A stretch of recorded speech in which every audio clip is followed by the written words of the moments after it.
to me is the crux of everything. Ua mau, ke ia o ka aina, I ka pono o Hawai'i. And so the fake state needs to stop using that motto with such blatant disregard for the meaning. Aloha kako. Aloha. Pua Case is my name. I come from Hawai'i Mea. Mauna Kea is my mountain.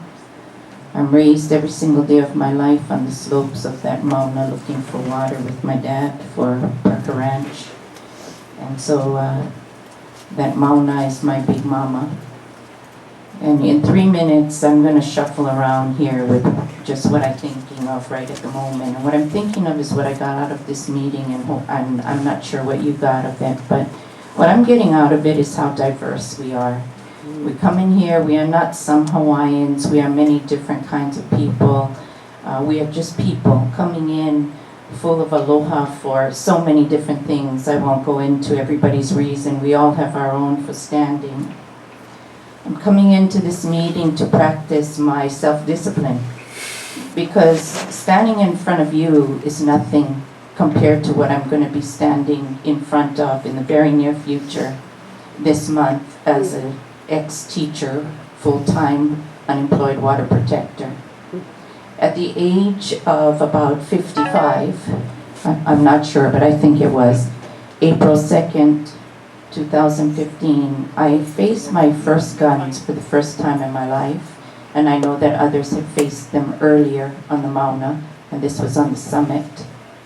A full company of police, my older daughter, some in here, some who were arrested on the top that day, and I thought, how have we come to this, you know? I walked out of my classroom that day and I quit, and I came straight up the mountain.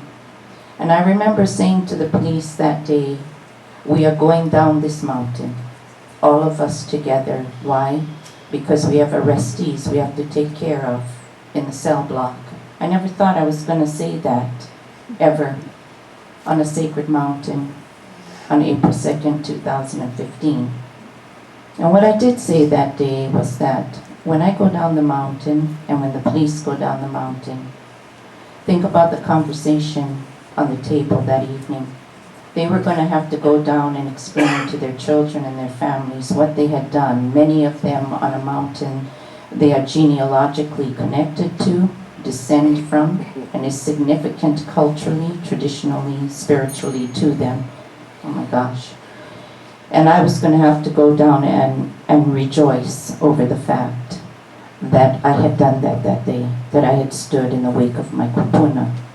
So what I am asking in the 30 seconds left is, how much are you privy to? As I'm sitting here going through my phone, because there are texts coming in by the second, I'm asking you, do you know the amount of force that is coming at us? Do you really know? Do you know the number of officers? Do you know the number of possible SWAT and military that are coming our way? Because I think if you do, you might owe it to us to let us know at some point. Do you know how it's going to roll out? Do you know that plan? Because if you don't and you're dealing with all of the finances, you should. You should know, because you are apparently in charge of something that has to do with the police that is very significant, else we wouldn't be here. So if you don't know, I'm going to charge you with finding out what are we going to be facing, because I know it's not going to be April 2nd, 2015, and neither will it be June 24th, 2015.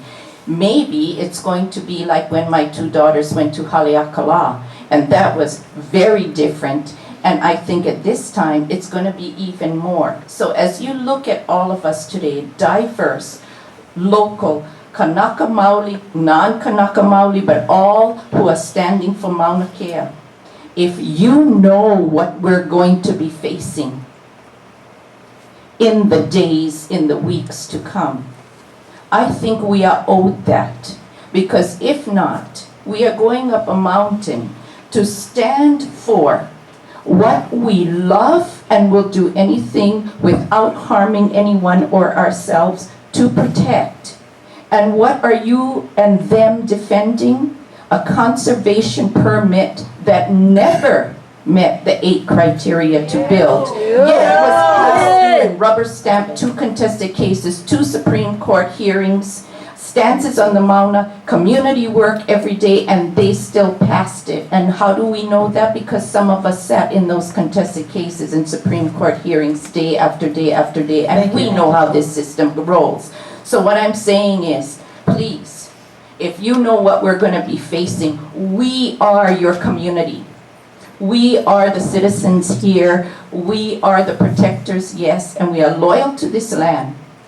And we love our Hawaii beyond all things, and we should not go up there unprepared if you know what is going to happen when we get up there. And that's what I'm asking you, because I don't want to find out later that you knew and we were put in harm's way.